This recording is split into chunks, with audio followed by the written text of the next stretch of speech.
Internautas de Itapipoca, o abraço do professor Ivan Paixão. Na sequência dos vídeos,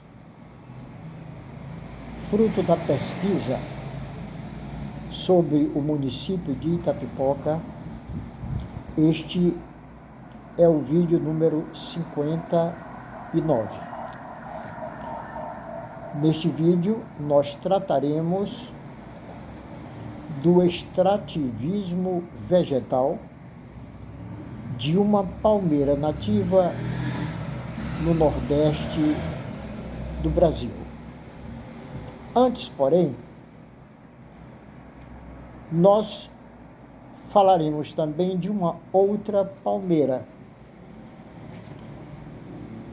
Chama-se tâmara. São as tamareiras que existiam naquelas regiões áridas, quentes, lá da Palestina, quando Deus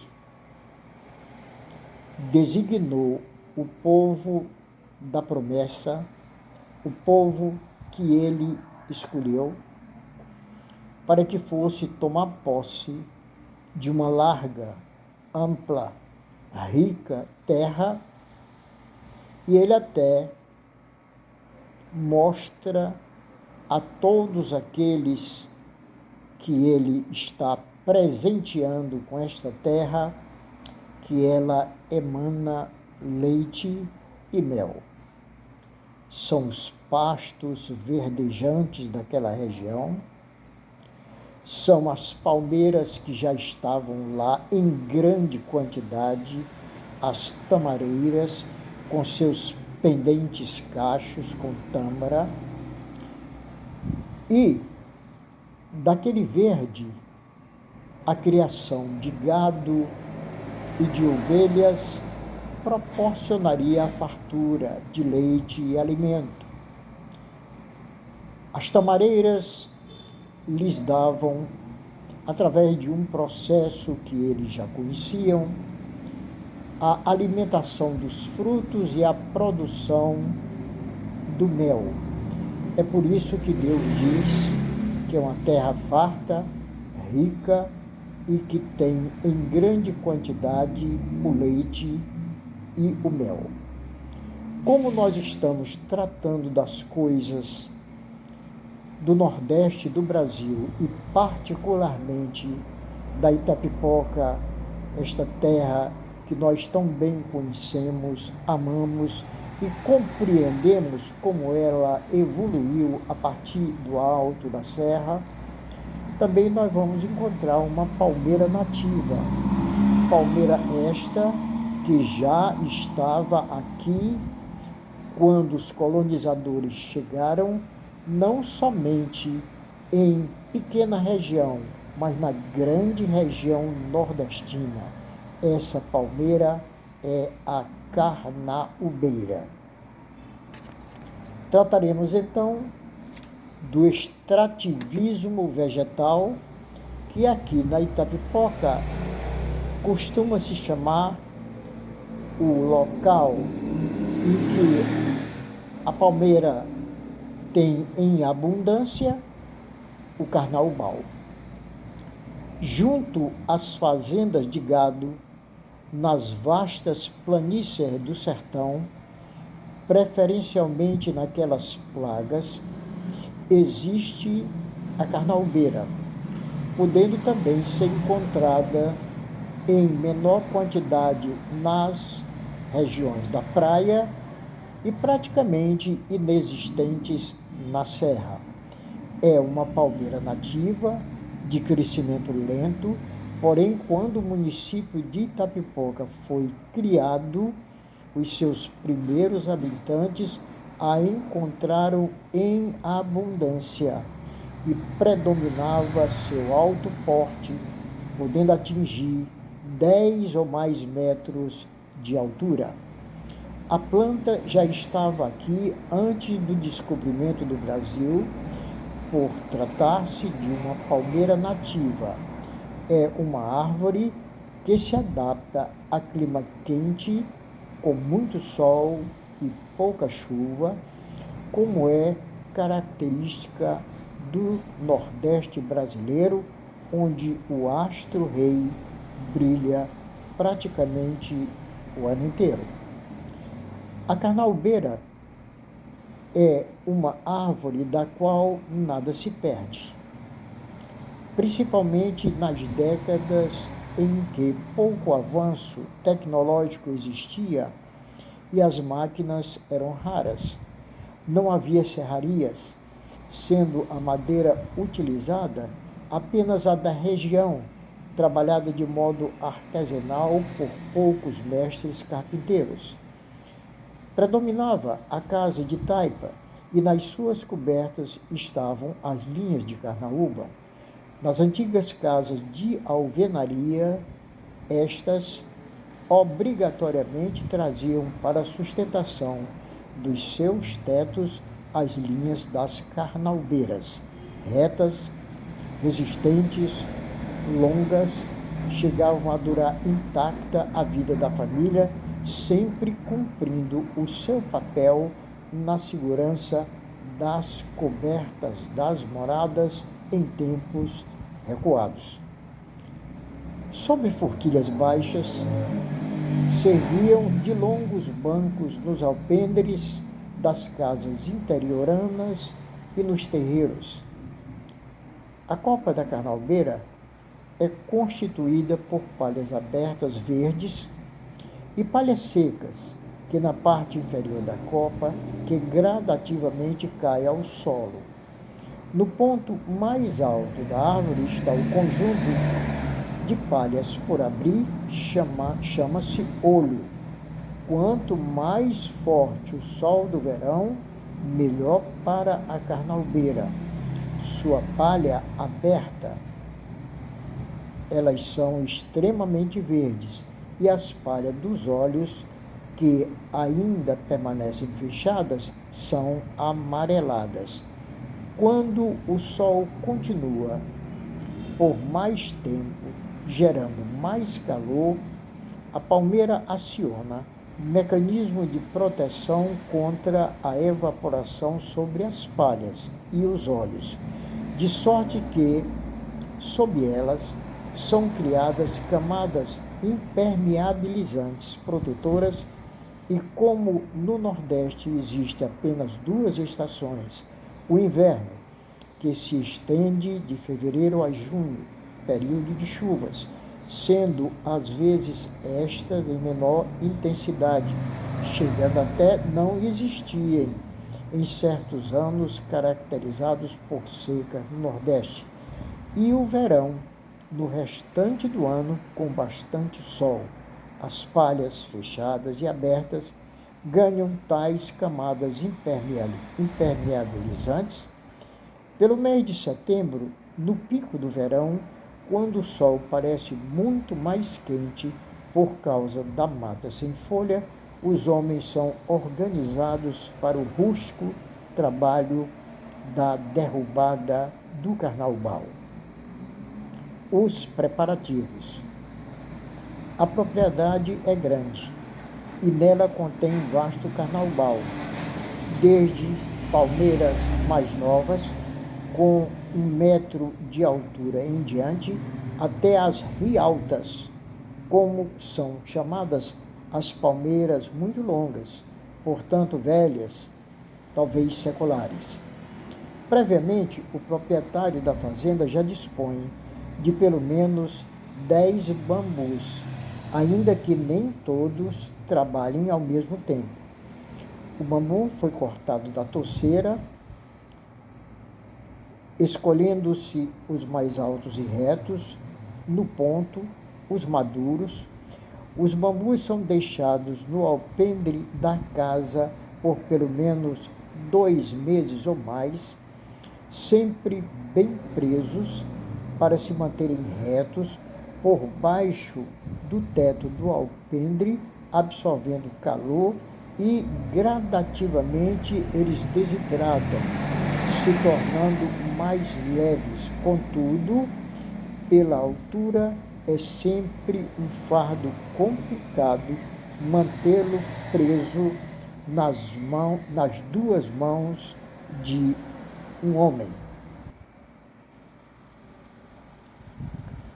Quando se aproxima o dia do início do trabalho, na extremidade mais fina do bambu é fixado uma foice muito bem presa e afiada, porque ela vai ser responsável pelo corte do caule das palhas abertas e dos óleos, palhas fechadas, existentes no cume da carnaubeira, os quais são resistentes, cheios de espinhos amolados e pontiagudos, que formam a frondosa copa da palmeira.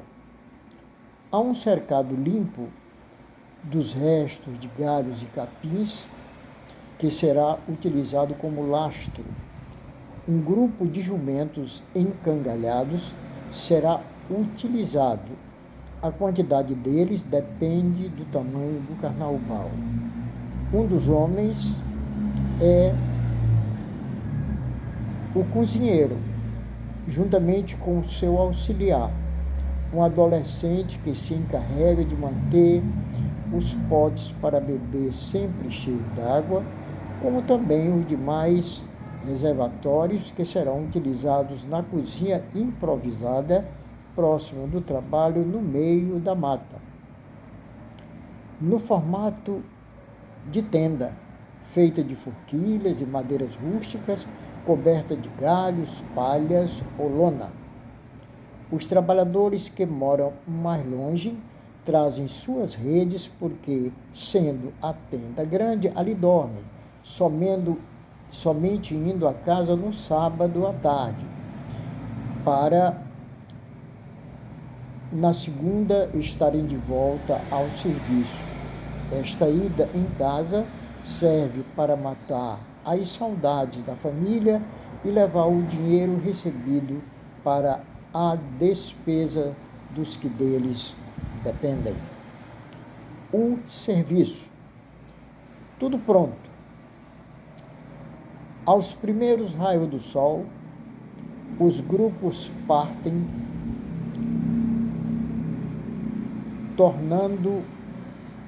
tomando a direção pré-estabelecida no espaço físico da fazenda, após a quebra do jejum, café com tapioca. O homem mais alto e forte de cada grupo leva o longo bambu sobre o ombro, no qual está uma afiada foice. Este, a passos firmes, é acompanhado por um jovem com uma faca na cinta, formando um par. Vários deles espalham-se na fazenda. O primeiro é o derrubador e o segundo é o aparador. O derrubador tem a responsabilidade de aproximar-se de cada carnaubeira com a sua vara em pé, presa fortemente nas duas mãos, e com golpes certeiros corta um a um os caules das palhas abertas e de cada olho, que do alto se precipitam até o chão. O derrubador trabalha quase sempre vestindo camisa de manga longa, velha na certa, como medida de proteção contra os espinhos, que é uma realidade constante a cada palha ou olho que cai. O moço que o acompanha, que é o aparador, que corta a parte do caule, das palhas e do olho cheio de espinhos, deixando o produto da carnaubeira agora no chão menos agressivo, em um lugar de fácil acesso para o enfeixador. Este prende certo número de palhas, com a própria palha rasgada, sendo ela a primeira, e finalmente forma um feixe que é colocado de sorte que o juntador não perca nenhum. Os feixes vão para o lombo dos jumentos que os carregam presos nos cabeçotes das cangalhas até o lastro, que está no limpo cercado. Ali há alguns trabalhadores mais jovens desenfeixando e espalhando as palhas e os óleos no lastro separadamente. Não podem ficar palhas ou óleos superpostos. Ao cabo de uma semana, o sol violento diário desidrata as palhas e, na medida em que elas secam, sobre elas aparece a camada protetora que lembra pele fina e opaca. Na derruba, vez por outra, uma palha desce por sobre o bambu e fatalmente os espinhos do caule fere as mãos ou os braços do foiceiro, ainda que trabalhe com o máximo cuidado. Veste calça de tecido grosso e alpargatas com solado de pneu para evitar pisar em algum toco, uma vez que anda o tempo inteiro olhando sempre para cima. A vista é seriamente agravada, porque quase sempre encaram o ardente sol a pino. Alguém capenga, vários às vezes. As estrepadas são inevitáveis e à noite, antes de dormir, tem um ferimento com unguento à base de óleo comestível e ervas medicinais. No final de cada dia, os animais são levados para a cacimba para beber da água amarela do verão do mês de setembro. Esta prática, a derrubada do carnaval, se estende até a primeira chuva, que pode ser em dezembro, janeiro ou fevereiro. O certo é que, com chuva, o prejuízo é quase total quando as palhas estão no lastro. Palhas e olhos são secas no lastro, são novamente apanhadas e enfeixadas. Trabalho delicado para que o vento ou o movimento brusco com as palhas não venham a espalhar o pó, que é o produto fundamental de todo este trabalho.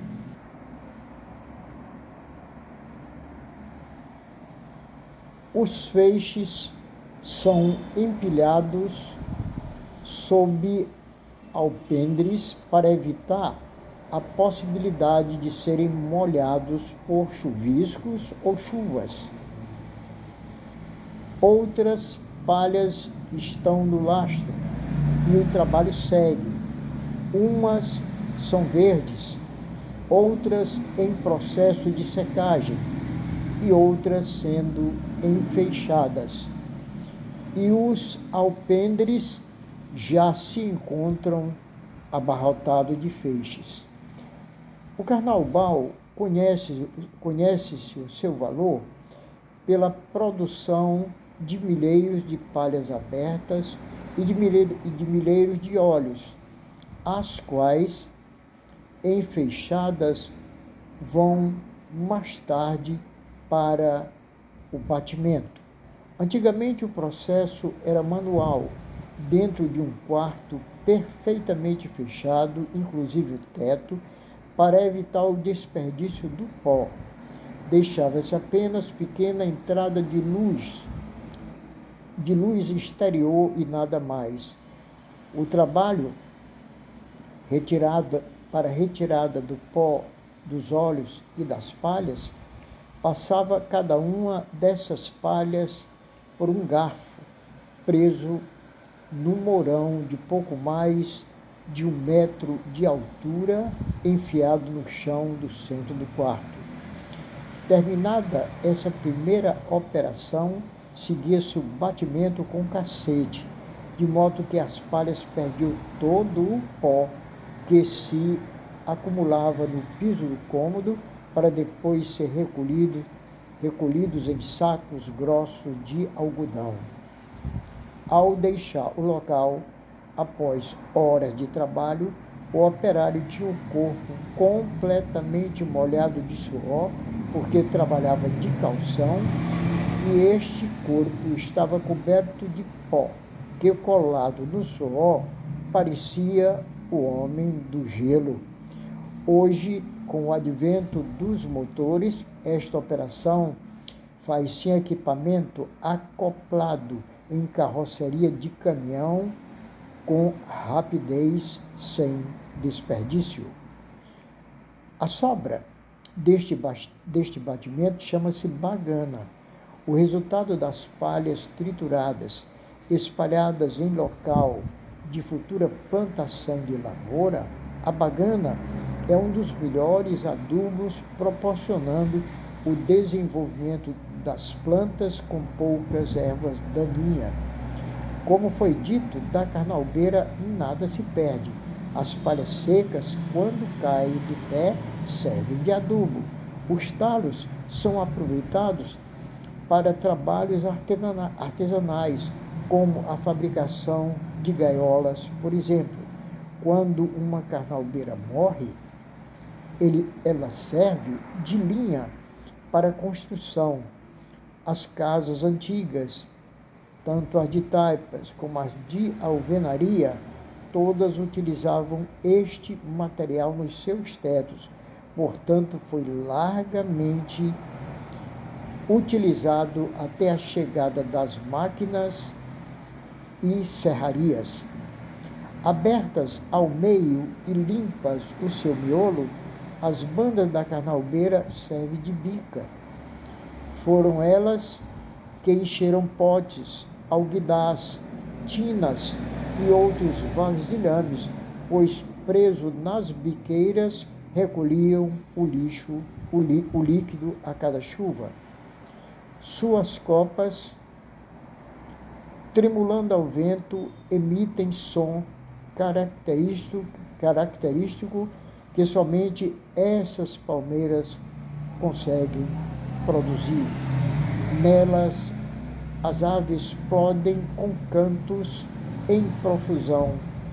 Por isso, o poeta diz: carnaubeira. A coberta do casarão é segura sobre paredes dobradas. Passa inverno, passa verão, e ela parece nova, feita pelo velho João, que só morreu aos 90. Telhas grandes, bem pesadas, caibros de maçaranduba, sobre linhas muito fortes do pé da carnaúba. Carnaúba é o longo banco do alpendre, assim como o que está no terreiro. Também as bicas, que recolhem águas da chuva, são 2 bandas da palmeira postas nas biqueiras. A gaiola bem polida foi trabalhada com zelo, feito com talos de carnaubeira e palitos de coqueiro. No topo da carnaúba alta, canta o amarelo canário. De longe se ouve forte o redobrar da graúna. Palmeira de vida longa, 2 gerações já se foram, passando por debaixo dela de janeiro a dezembro, exuberando e forte, desafiadora e altaneira, não há vento, água ou vendaval capaz de estremecer a centenária Carnalbeira.